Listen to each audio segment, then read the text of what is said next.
I'm Jack Koslowsky. I'm the chaplain for the police department in Medford Township, New Jersey, and since September 11th of last year, also the chaplain with the fire department and the EMS, the ambulance people.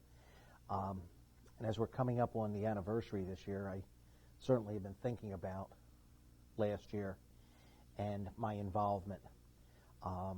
That morning, my wife and I had been out late the night before with another emergency situation, and we're literally just laying in bed kind of talking.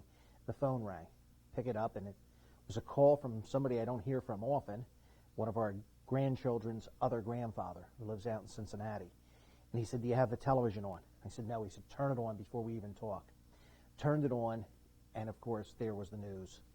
One of the towers had been hit. And it was almost unreal. You just pictured it was some kind of another one of those tragedy movies, or one of those adventure things. And he told me all he knew at that point, and also explained that his personal thought was that it was probably terrorists, and very possibly they were using something biological or radiological. He was unable to get a hold of his son and our daughter, and to get through to them, and they live closer than we do to New York City. And he asked if there was any way I could get up there or get a hold of them, because he assumed all the phone lines were out in this attack too, and that I should grab up them and all the other grandchildren and children that live in this area and just head west. That would be into the prevailing wind, and it would protect you more so from any kind of attack. And it was only within a few minutes then that the second tower was hit. It took my breath away to realize, I'd served in the Army a lot of years ago, and to understand that a battle was coming to our own shores was literally beyond what I was able to grasp. Made a couple of phone calls. The police and fire, everybody seemed to be overwhelmed, so I went into the station.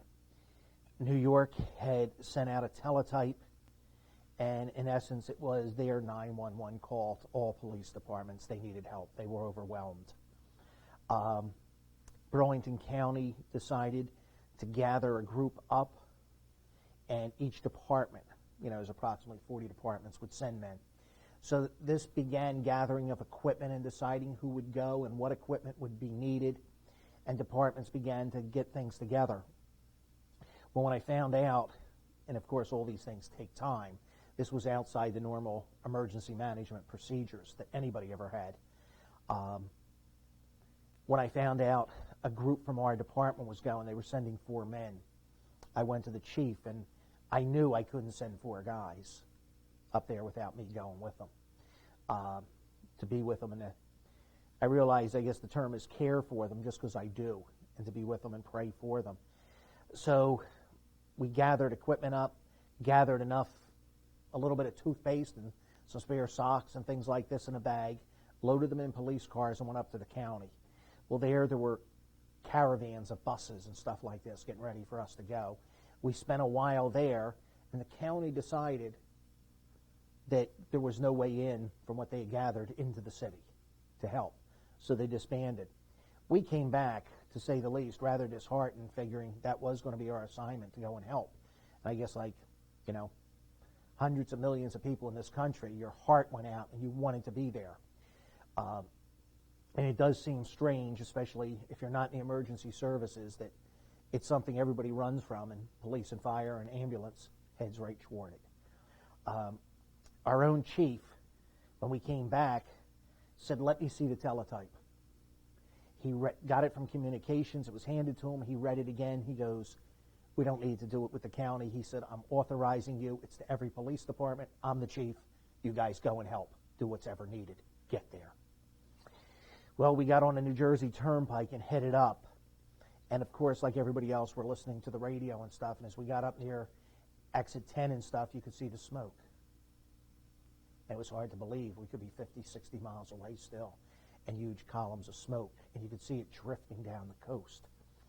The turnpike, for the most part, was empty. As we got closer to North Jersey, people had just abandoned their cars. All the roads had been shut down. We had to go out wrong way up highways, and of course when you get off on the exit, you're headed the wrong direction. It was all kinds of chaos. We found that there was a staging area in a giant stadium that the state police had set up, except we couldn't find our way there. You couldn't get on the roads to get there because they were solid cars. People were walking down the New Jersey Turnpike. They'd abandoned their car after hours and just were walking home. At one point, we were in traffic, and a van came up alongside us, and we're in two marked cars, talking back and forth to each other, and this van starts throwing on all sorts of police lights. So we pull over, knowing they needed some kind of assistance or needed us. I get out of the car and go up to them, and a whole bunch of them jump out. And I look, and it's New York City police. And they said, we need help, we need directions. How do we get back to the city? I said, sorry, guys. I said, we're from a distance. I said, we can't help you. I go, what are you doing here? They said, we're grave registration. We came for our men. And I asked a question and got an answer. Walked back to our guys with tears streaming down my face, and I could hardly talk. They said, what did they tell you? I said, I asked them what the numbers were right now.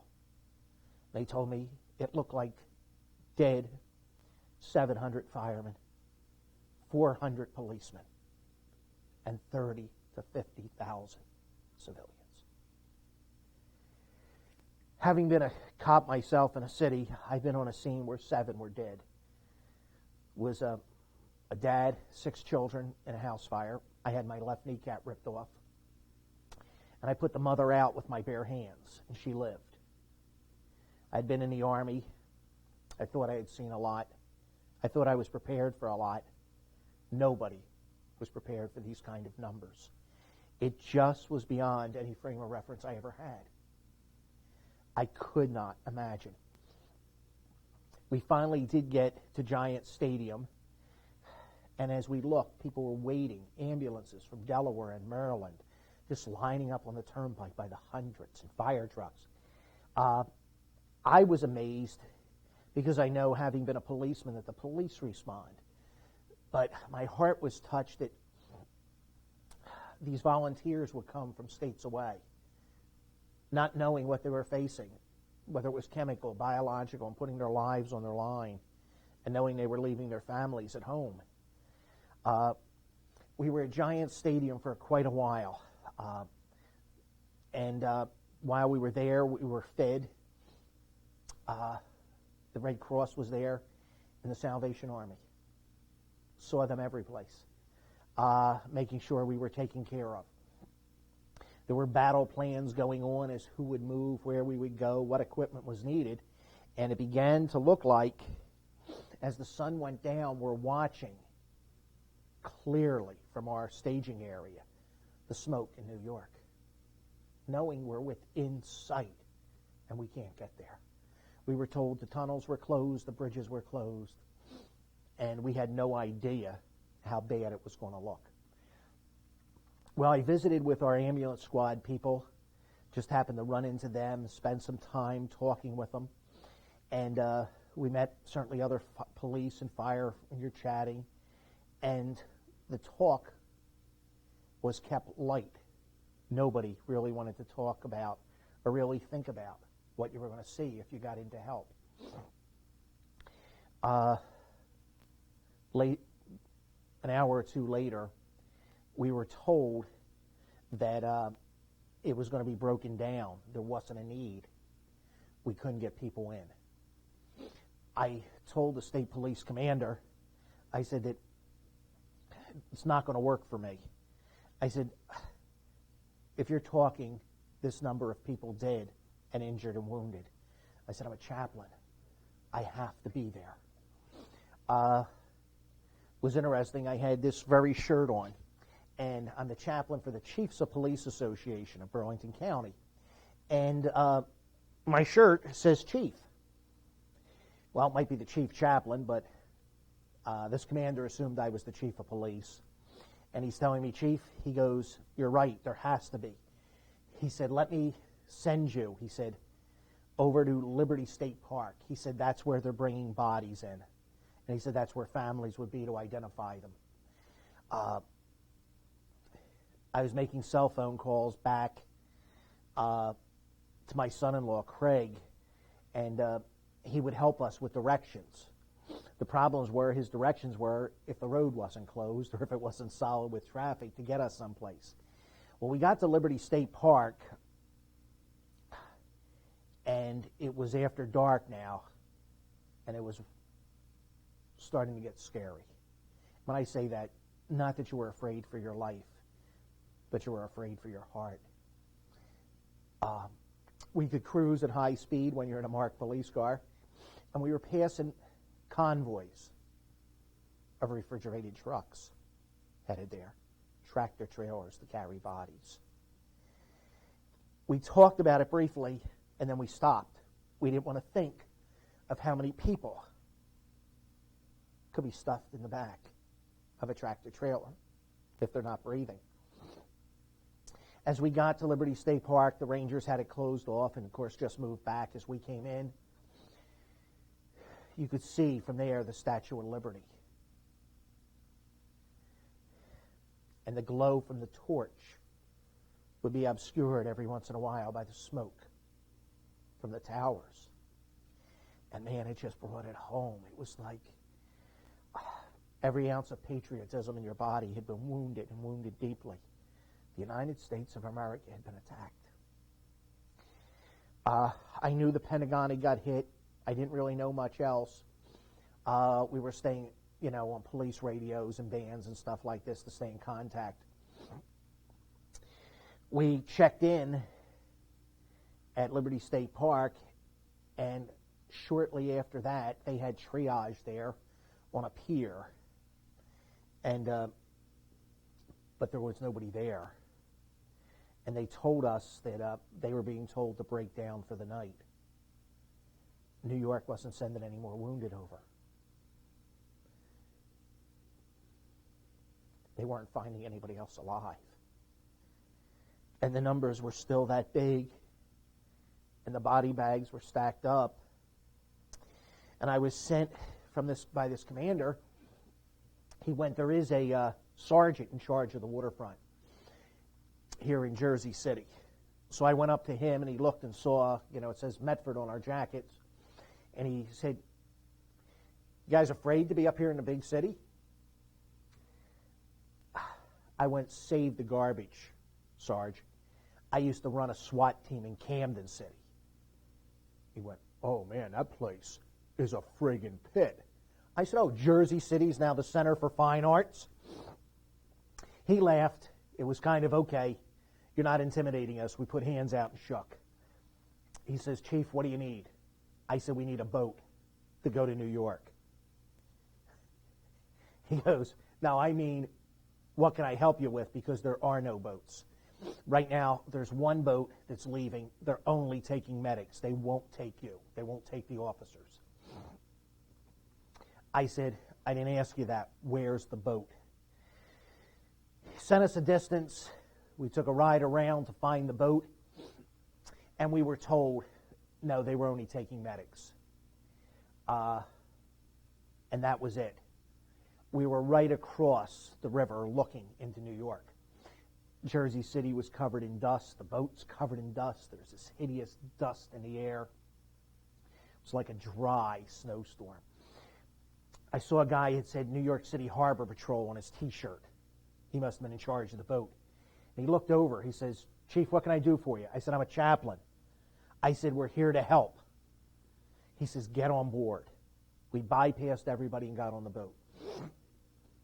We were on this, probably was a nice cruise ship before that day, and covered in dust and debris and stuff, and we got on board, packed in with different people, medics from all over the place, and apparently that's what they needed.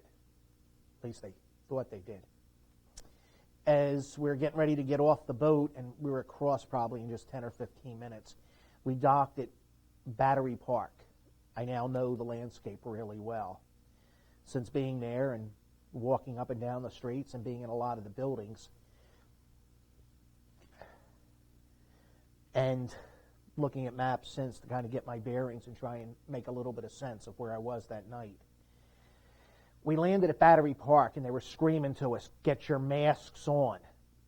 And we had dust masks that we wore.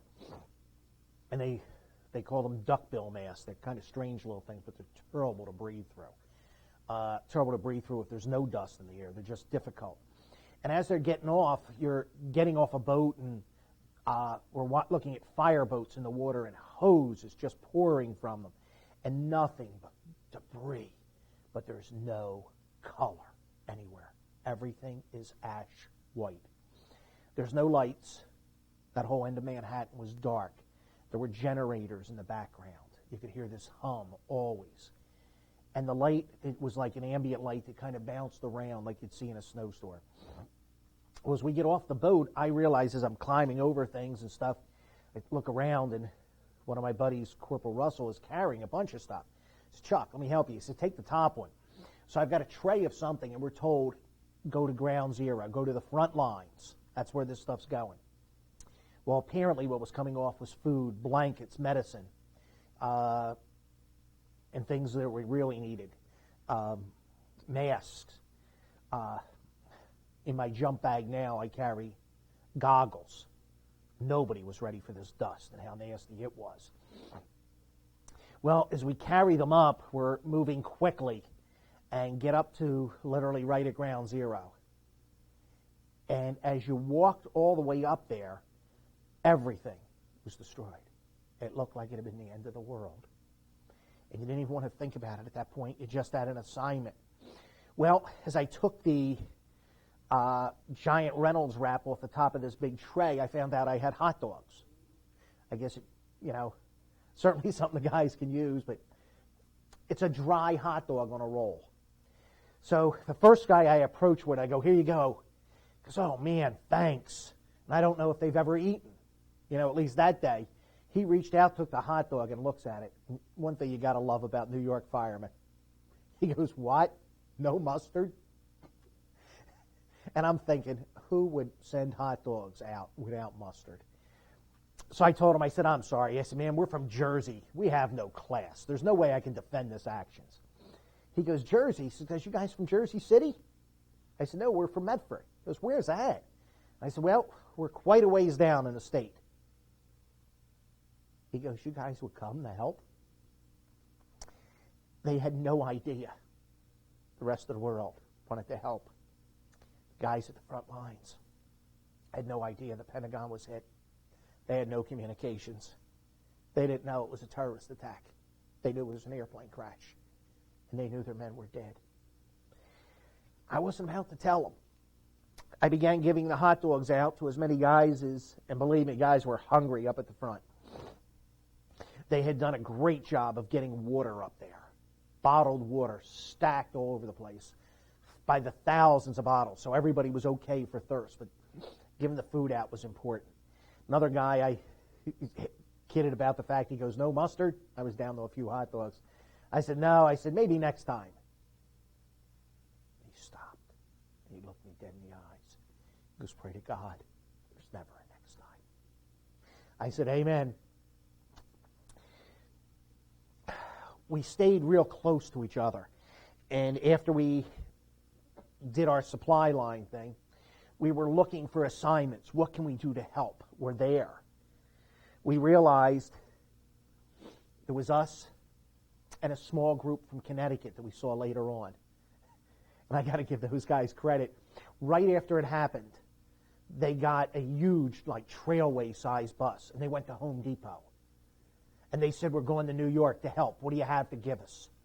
They loaded the bus with generators, goggles, axes, helmets, gloves, all stuff that was in short supply. And the goggles were the big deal. They were great to have for anybody the few that did get them, the guys working right up in the debris. Well, we had several places we went for different assignments. And needless to say, it is a little hectic. There wasn't screaming, there was no hollering, but communications was almost non-existent. We were told by one captain where to head up to be given assignments, and he told us, don't find us any bodies. He said, we know they're dead. He said, we're trying to get anybody that's alive, that we have a chance. We were up at Stuyvesant High School, which was just down the street, to be given another assignment. They sent us a couple of places for some small things. We were told that word had come back that they were having problems someplace with some crowd control. So we went down to help. Now, at that point, I had seen one man with a camera with press credentials on and not another live civilian anywhere. There was nobody walking around that wasn't police and fire. Now, when I say police and fire, you had every agency you can possibly imagine with letters on and hats on, whatever you could grab, and we saw some Coast Guard people that had landed to help and things like this, but everybody was emergency people. We went down to help this sergeant, and it was really strange because they always used the World Trade Centers to give directions, apparently in New York, because they would tell you, well, see the towers and go, and they'd stop. The towers weren't there. Okay, and they'd have to think again to send you a couple blocks away. We got down, and to help with this crowd control, we got to the intersection. There was nobody. There was one sergeant standing in the middle of the intersection. There were no cars. I never saw a vehicle move. Nothing. I saw them destroyed, thrown like matchbox cars blocks away. Some of them still with the red lights on the dash, turning slowly. Most of them with the windows blown out. Some with the men still in them.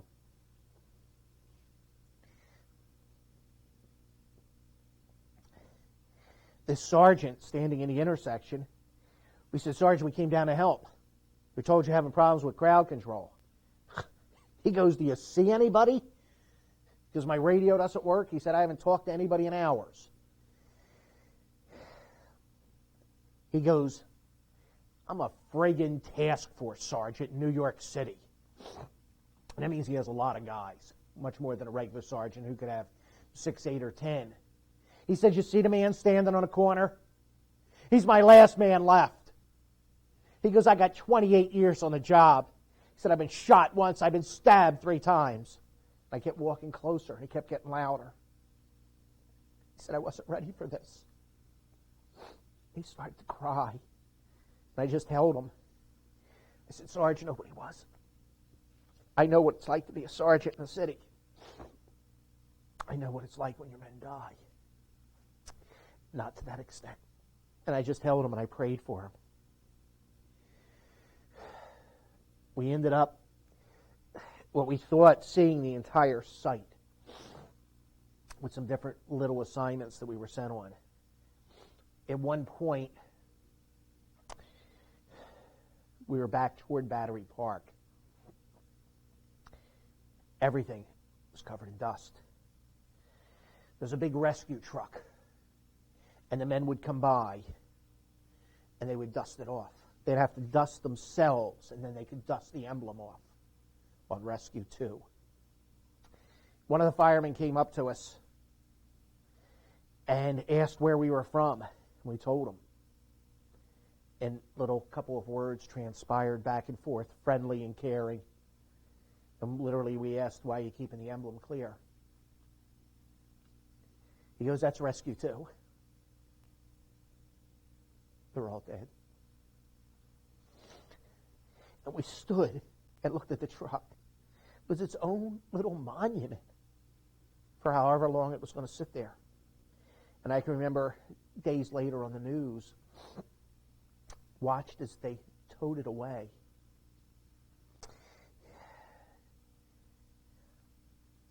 While we were doing that, we were being very careful to stay together. There were other buildings on fire. There were chunks of the World Trade Center stuck in other buildings. As we're just getting to leave the site of Rescue 2, as I go to turn, I bump into two little Oriental women, very tiny in stature, and they kind of scared me, like they were just there. And as I looked, in broken English, they're asking, run, escape, help. And I saw the one woman looked like what she was carrying was a baby, completely wrapped up. And a couple of the guys with us are medics, and we had medical bags. I put my hand on her shoulder, and I said, can I see your baby? And I kind of comforted her. And I probably was scared what I was going to see. And I began to unwrap, not knowing what was going to be there. I'm like, oh God, please. And here was this beautiful little Oriental child with a grin smiling back. And it was like, thank you, God. This new life, this beautiful little baby. And I told the woman, your baby's beautiful. She was like, I know. Run, escape, help. And I'm going, okay. All of a sudden, there's a New York fireman right next to me on the other side. He goes, where did you find them? I said, they found me. He said, we haven't found a live civilian in hours. He said, there's no boats even left to take them. He said, I'll take care of them and make sure they get out of here. We sent him off with them. I literally asked the other guys with me, I said, did you see them? They go, yeah. I said, where did they come from? They said, I don't know. They were next to you. It was kind of neat that whatever reason they chose me as, I guess, a little bit of an agent to make sure they got in the proper hands. We were back up at Ground Zero again, west at Vesey, and we went up to a captain again, and you need to understand, if you're a city cop, you don't talk to captains. You really don't even want to know one by name. In the morning, if he's coming into the district house, it's good morning, sir, and you hope he doesn't know you. You talk to your sergeant, him alone. Once in a while, your lieutenant will have a chat with you, but they're usually not good. So captains were actually in charge of areas, and he said, I don't have any other assignments for you. He said, you really need to head up to main headquarters or something. We said, we're here to help. And that's when I told him, I said, I'm the chaplain. I said, there's got to be something.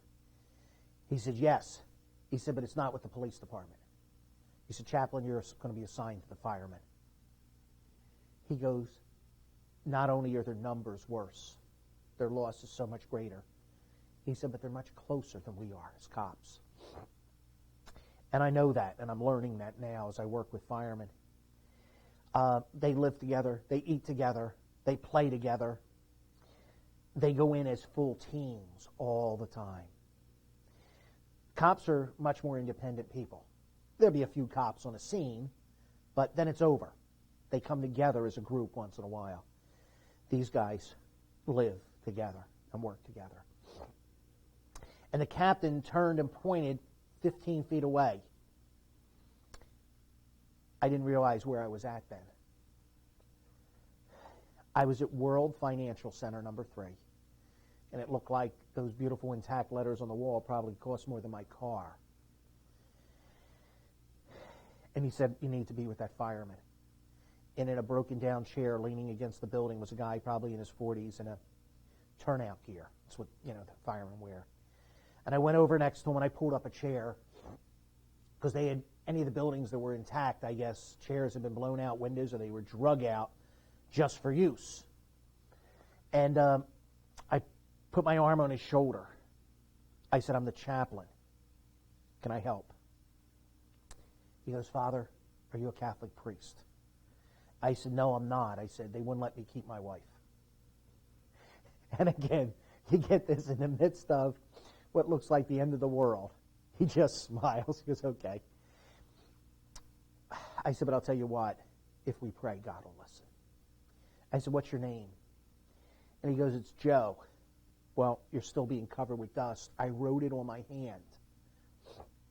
I said, Joe, what happened? He goes, Father,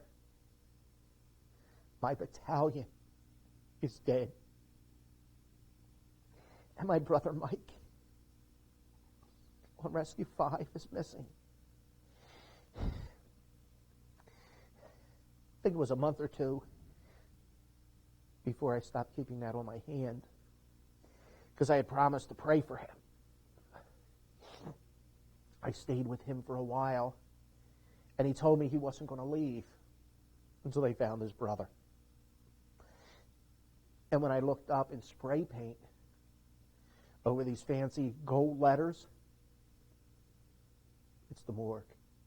That's why he was there.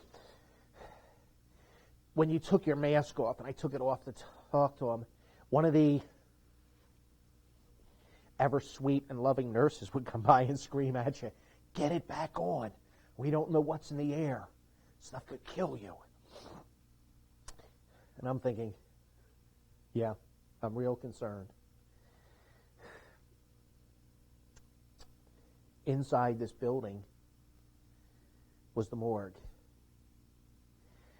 It had 4 beds, because they don't do much in a morgue. They identify you. And sitting right outside the morgue were 3 trucks with the engines running and the refrigerators going. One for policemen, one for firemen, and one for civilians. And you didn't want to look, but you had to. Business was not very brisk this time of night now. It had really slowed down. On the other side of this beautiful lobby, and the lobby was pretty much intact, except right up near the World Trade Center, the windows were blown out, was kind of a makeshift restaurant. And it was kind of strange because on one side it was totally insane. Inside the morgue, which sounds really strange unless you've ever been in an emergency situation, and it's just things get used without thought of appropriate placement. It's just what's there at the time. Was one side in this lobby was the morgue. The other side was our restaurant. There was food, and there was, I guess like granola bars and stuff just being brought in, any kind of food, and you had no idea where it came from. Well, I had gotten Joe to come inside for a while, at least outside, from the dust and debris. Inside there was way less, at least at this point. At one point when I was outside with him, a fire official, you couldn't tell because everybody's hats were still covered in white, but you could tell this was a boss. He was telling him he didn't have to stay, that he could go back to the firehouse. As soon as he said it, he realized how stupid it was. There's no fire truck left. There's no man. How could you send a man back alone?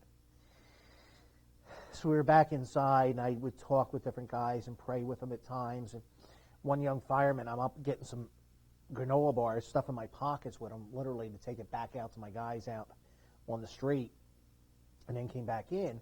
There was this whole tray of immense, beautiful-looking strawberries. And totally clean and washed. And he looks at me, he goes, are these the best strawberries you've ever seen in your life? Or is this the worst night in the history of the world? I said, I think you're right on both counts. Well, I was over sitting with him and a few other guys, and it was police and fire intermixed. And the captain of the morgue came over, and he counted out 10 of us. It was 9 New York City guys and me, and I just had like a lightweight jacket on at that point, like a nylon jacket that helped repel some of the junk and stuff like this. But it just says police department on it. So he counted us out, and he took us away from the center section, closer to the World Trade Center where the windows were blown out. And it wasn't to get us closer to that, it was to get us where it was a little quieter. And in a real powerful voice, he goes, listen to me carefully. Your assignment right now, because we're going to be carrying firemen. They are not recognizable. This will be done with honor and with dignity. If you're going to throw up, if you're going to pass out, get out of the line now. Then his voice broke. He goes, it won't be held against you. Well, having been in the police service for 30 years, it is held against you. If you can't cut it as a policeman or fireman, and most can't, get out. This was so far beyond the parameters that anybody's ever seen or experienced that it wouldn't be held against you.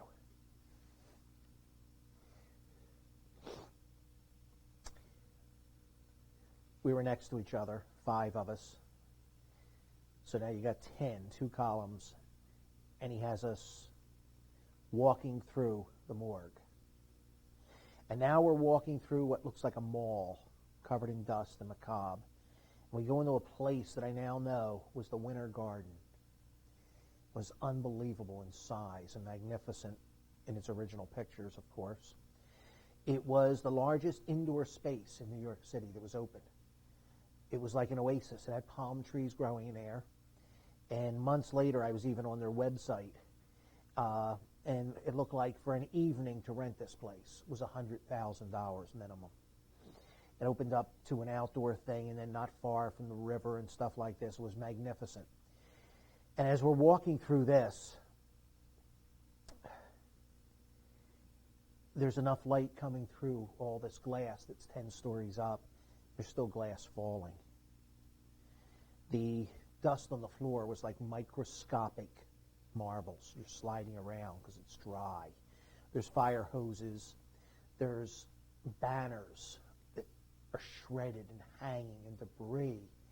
And it was as macabre and as hideous as anything you've ever seen. The shadows were eerie.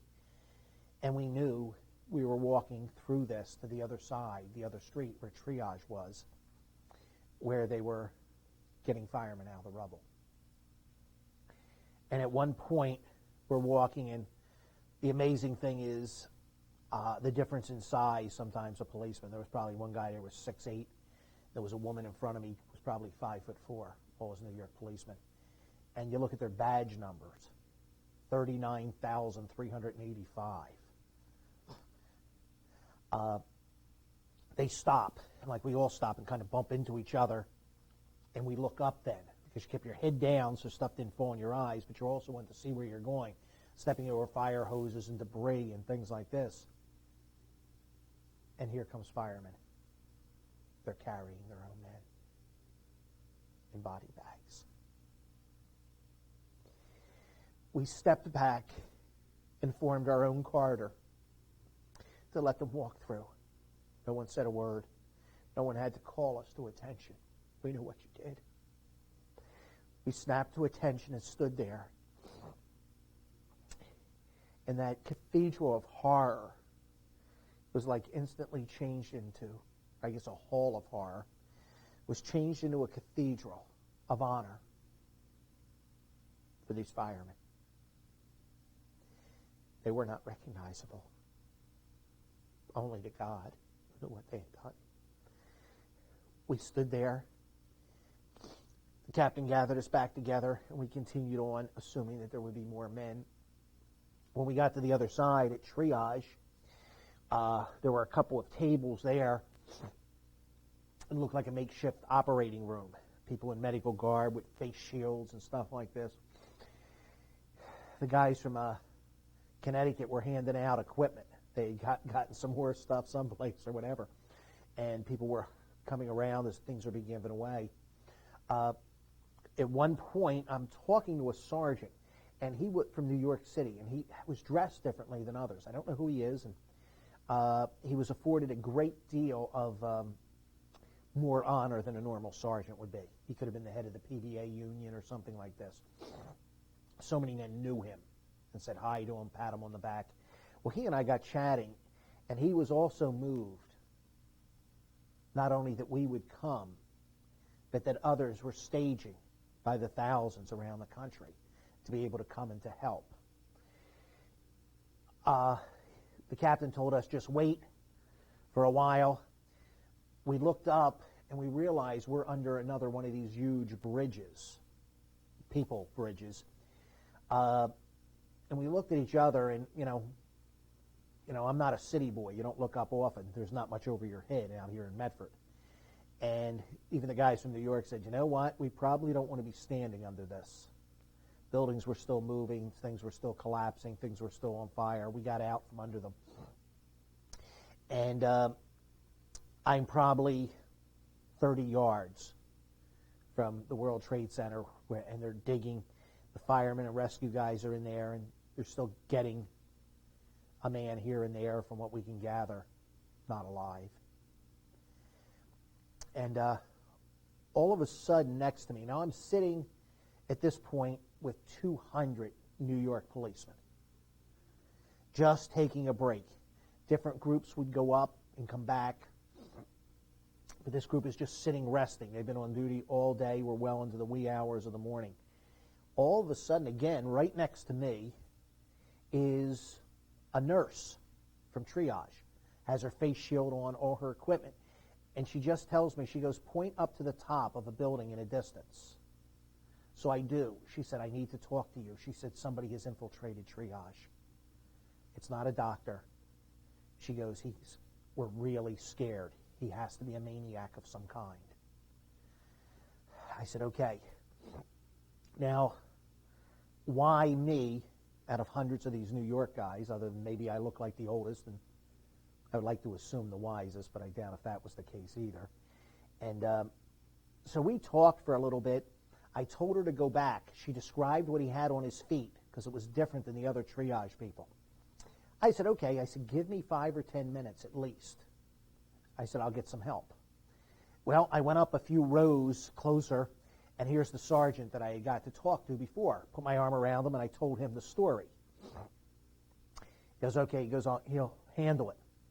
Well, he taps a guy next to me who looks like he's 7 foot, 18 inches tall and 800 pounds, grabs another 3 or 4 guys, walks back. They're tapping some other guys on the shoulder. And just to make sure I didn't interfere with anything, I didn't even look around. He came back within a few minutes and said, it's all solved. Thanks. And that was it. After a little while, I was back in the morgue then, because there was nobody else to carry. And at one point, I had my back turned to where they were bringing people in. They had just brought somebody else into the morgue. And I'm talking and praying for and with people at different times. And all of a sudden, they're screaming from a fireman. It was like from the deepest part of his soul. And it was more than his buddy or his brother, because they call each other brother. Some of them really are biological brothers. Is that it was more than that. Not only was his buddy dead, but they had made a mistake and put him in the wrong truck. And he was screaming, we stay together, even when we're dead. The guys calmed him down and rectified the mistake and moved the corpse. Then with the firemen.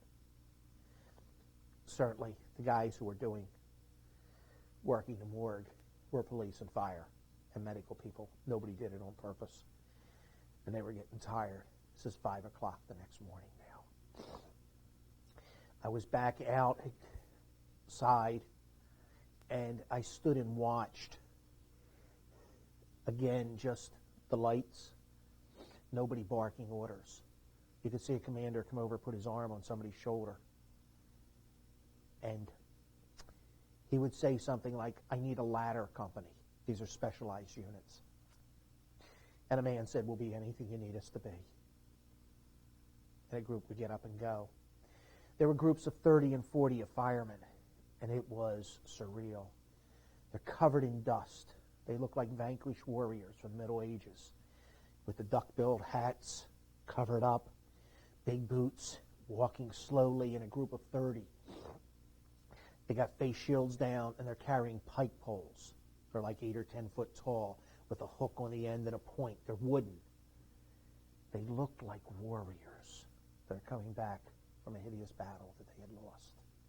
They would sit, be given food and more water, and maybe in a half hour or an hour later, they would be back relieving the next group. There was a fire truck on the corner.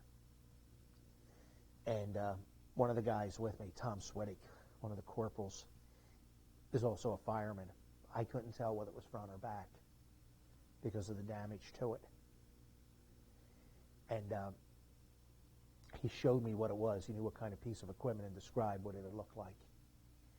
But as these groups of 30 or 40 men, and it was so hideously, horribly mangled, that if there were men in it, they still were there. A group would come by, and in the midst of all this debris and rubble, they would snap, face it, and stand at attention for a minute, and then turn, continue on their way. There was one young cop,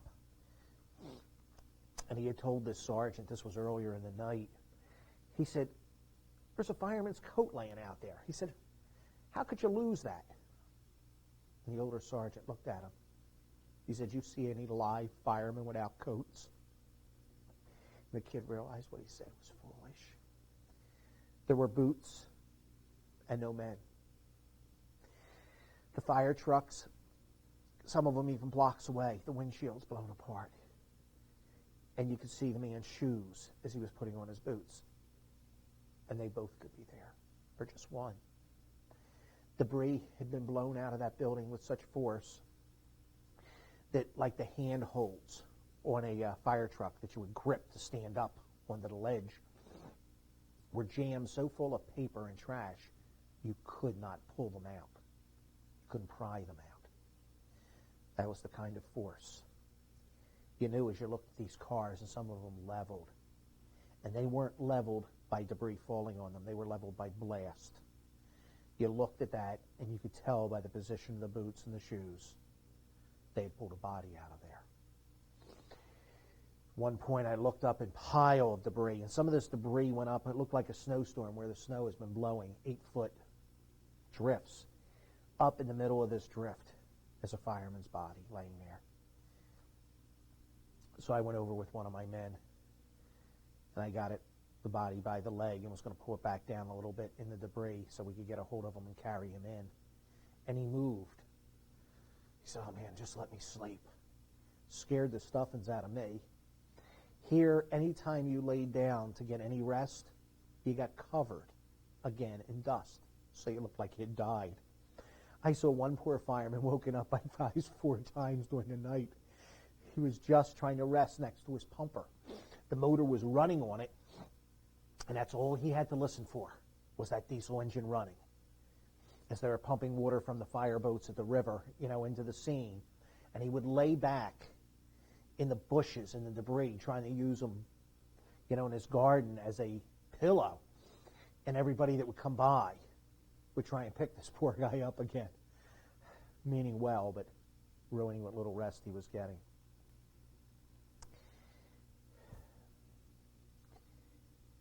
As just before sunlight, and you lost track of time, we were there for one shift, and I just can't imagine what it was like being there for longer, or personally knowing somebody. I got personal with people, and it became personal when you meet Joe, and you meet other guys, and you're there with the horror and the death, and it's next to you and around you. But again, I was outside with my guys, and all of a sudden, it's still dark. Here comes a jet diving at ground zero. We froze. Just absolutely froze. And there is a secret code used by all police departments in the military throughout the world, and I hate to divulge this, but to be authentic, I really have to. As everybody looked up, you probably heard 200 firemen, 150 policemen, Coast Guard, everybody. Oh, shit. Here it comes. And then it took off.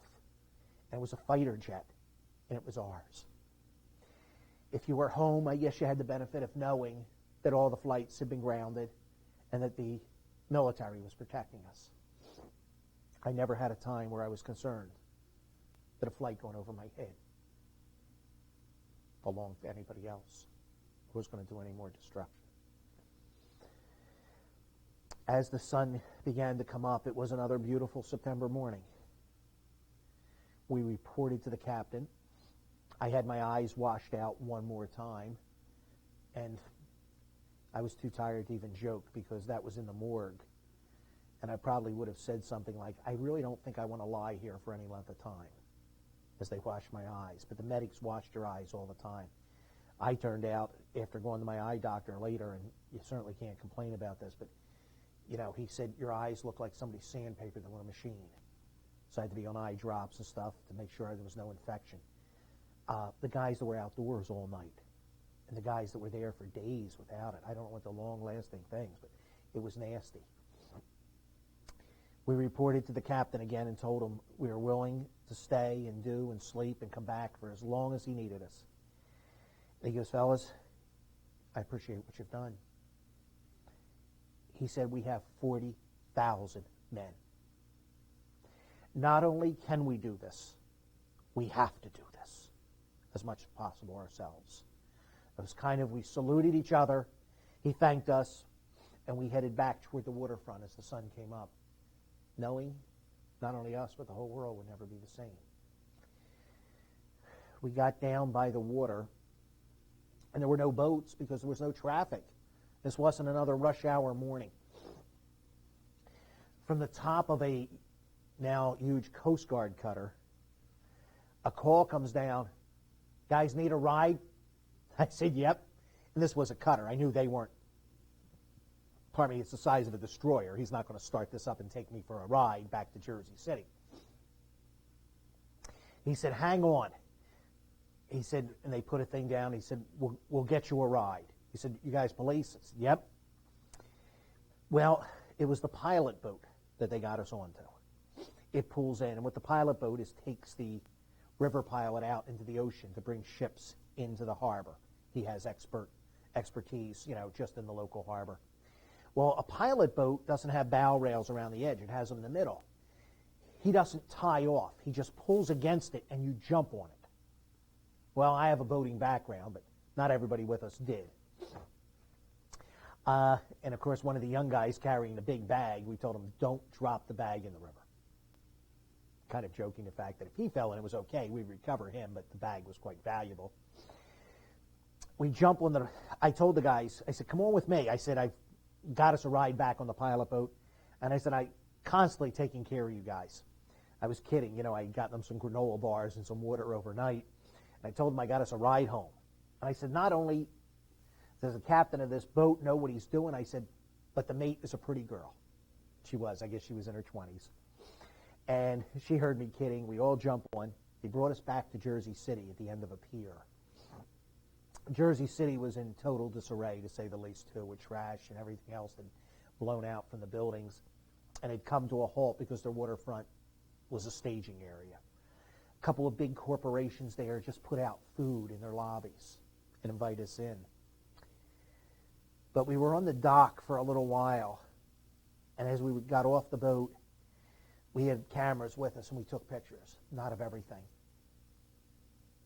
Some things it was quite inappropriate to aim a camera at. And you often wish that the negative wasn't stuck in your head. The people there were quite polite, even the rescue workers that were heading over for the first time. Nobody asked us a question. They just looked. We shook our heads. We must have looked like guys coming back from the front.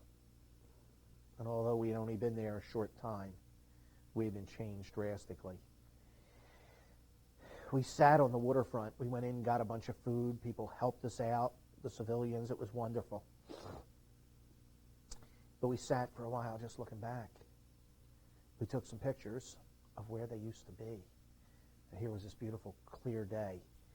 We drove home, and from what I can recall, I drove a good bit of the time because I knew I wasn't falling asleep. And we were back at the station. The chief had a couple of pictures taken because he was proud, and he told us he was, of what we had done. And I can remember going outside, and Lieutenant Kehoe was there, put his arm around me. He goes, Chaplain, he goes, you're always here for us. He said, you look bad, man. He said, who's going to be there for you? I said, well, I'm not dumb enough to go to sleep without somebody talking to me and caring for me and praying for me. I said, my son's one of the pastors over at Fellowship. I said, I've already called him. He's going to meet me at my house. He goes, okay, good thinking. He wasn't going to send me off alone.